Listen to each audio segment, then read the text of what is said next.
Alright, so what I got here is just a quick video just to show you uh, the capability of this Cabela's CX Pro uh, lens on the quality, on how clear it is. So that little clearing that you see way out there, I used my rangefinder and it is right at 717 or 730-ish yards away from my location, just past the barn over there.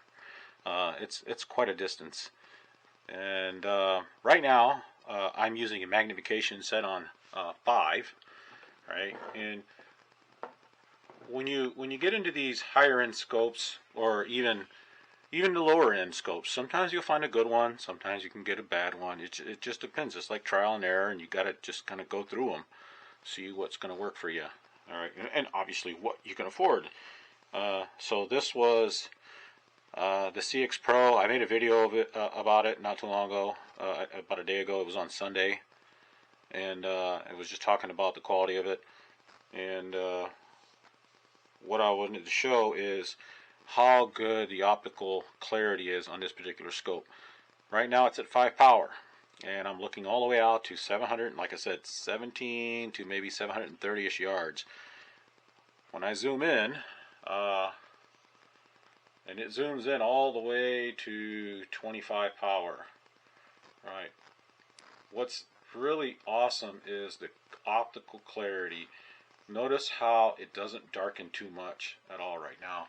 I'm already set at 15 power. It'll start to darken a little bit, but not too much actually. I think you're starting to see a little bit of a darken. Right. Right now that's at 720.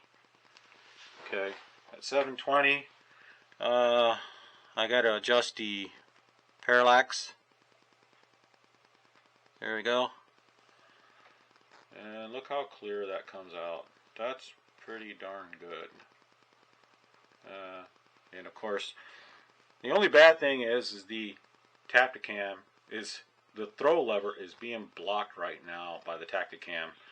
So I can't go past 20. So what I'm going to do is, just for the sake of the video, I'm going to go ahead and turn this Tacticam a little bit so I can get that clearance. Maybe I can turn it past that. And hang on, let me adjust this a little bit.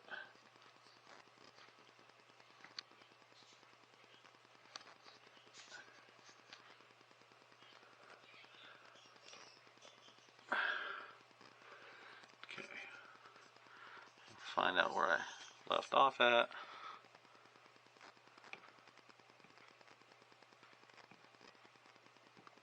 Ugh, so hard. Here we go. Okay. Alright, there's that clearing. And I'm going to turn this some more so I can get more clearance. And I can actually turn this here to kind of correct the reticle, make it more straight up and down. Alright, now I'm going to crank it up to see if it'll go to 20 power now. Okay. Right there, it's maxed out at 20 power. And let me see if I need more adjustment on parallax. Yeah, that's about as good. Like that's pretty good. But if you look out there, you can almost pick out the single weeds right there growing at the end of the clearing, almost branch per branch. This is really good clarity at 25 magnification, looking out to 700 and like I said, 17 to 30-ish yards out there. That's amazingly clear. And the cool thing about it is, if you look at this reticle, it's kind of like, similar to your other reticles that you got out in the market. I forgot what other brand that makes ones that's kind of like this. I think it might be, it could be Schmidt and Binder, or it's probably the other German one. I don't know. I think it could have been. It's not Steiner. There's another one. I forgot the other name of it. But either way, it's kind of like a copy of that reticle in a certain sense, but not fully. Maybe a Steiner. Either way, if you look at that optical clarity, I mean, you can see way out there, and I'll pan up. And I'm going to give you some other reference points here to look at, just for the sake of, you know, just kind of get an idea how clear this thing is. There's a house over there past the woods, right? And that's about, I would say, in the same realm in the 700s. It's not closer, but if I kind of play with the parallax to give it, I want to say it's about 800 or 900. But you can damn near see a nice outline of the roof line. You don't see too much of that chromatic aberration going on out there.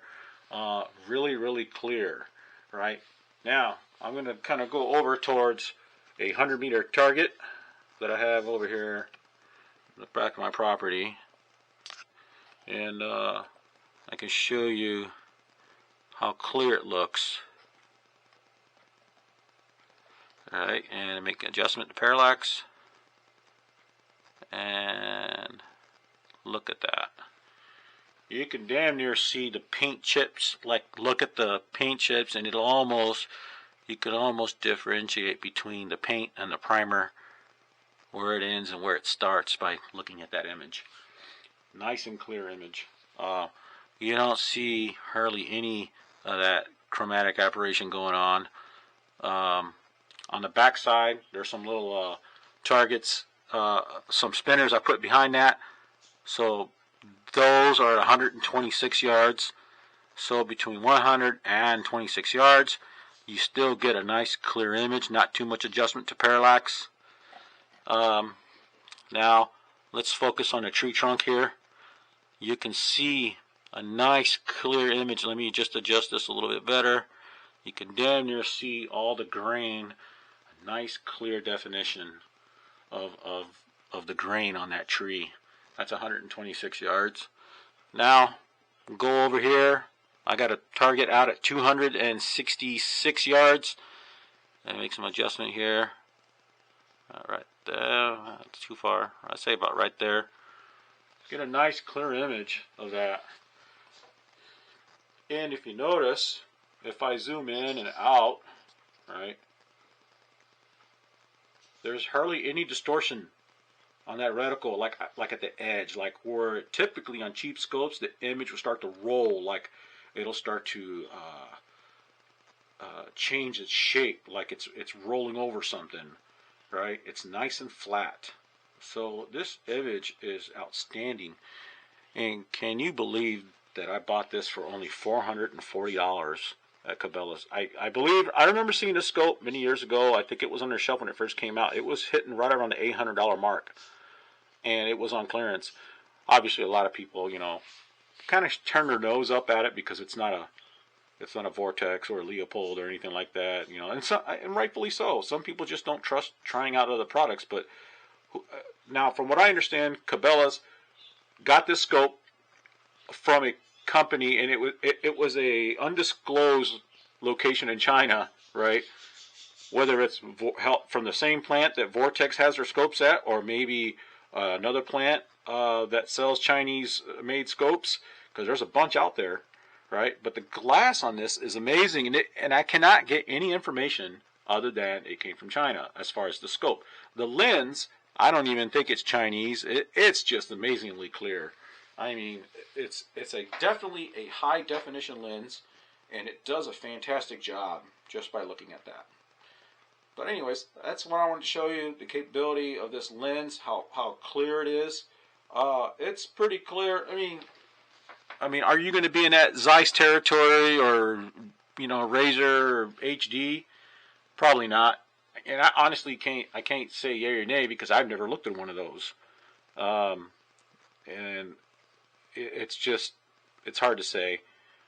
But I mean, this is pretty amazing. And I know some of them other ones can be a little bit more clear, but if you look at the price point and how much do you really intend to shoot at extra long distances, that, you know, if you're using this as part of your daily competition and things like that, I mean, you can get by with this easily. And the clarity is just amazing. And for what I paid for, holy crap. I mean, just under $450. This is amazing. It really is. And it's a 34 millimeter tube. I did make a video earlier about explaining the all the capabilities of the scope, like the specs, you know, like your travel, your range, all that other mess. But this was primarily just to kind of show you what it looks like to look through it and give you an idea of the optical clarity and the image you get out of this. You get a lot of nice, you know, flat. You get a nice flat lens to look through. There's no curves at the end. It doesn't distort. The eye box is pretty decent. I don't have to hunt around too much, especially at this high magnification at 25 power. It's pretty good. And of course, if you roll out that magnification, you know, about 15 or 10, you know, the eye box is more forgiving. I mean, even more so. You got a lot of room to move around there. And the image still doesn't really distort hardly at all at the edges of this lens. It does a phenomenal job. Amazing. Either way, and this is on a cloudy day, so I mean that's pretty damn good. It gathers good light. Like I said, this objective on the end is at 56 millimeters, and it's a pretty good size one. But this thing is fantastic, you know. So if you're ever in the if you ever see one of these at your local Bass Pro Shop or Cabela's, you know, if you can get a good deal on it, I'd say don't be afraid to take a chance and, you know, snag one up. This was definitely worth it. Definitely worth it. And it's got everything you need if you wanted to get involved into long range shooting. And it's just amazing. I just couldn't believe how clear this image is. Alright, so, but again, you know, I bring it all the way out, back to 25 power, and I mean, it is real good. Really good. But there you have it. So, if you got any questions, feel free to ask. Like I said, I make my videos pretty raw.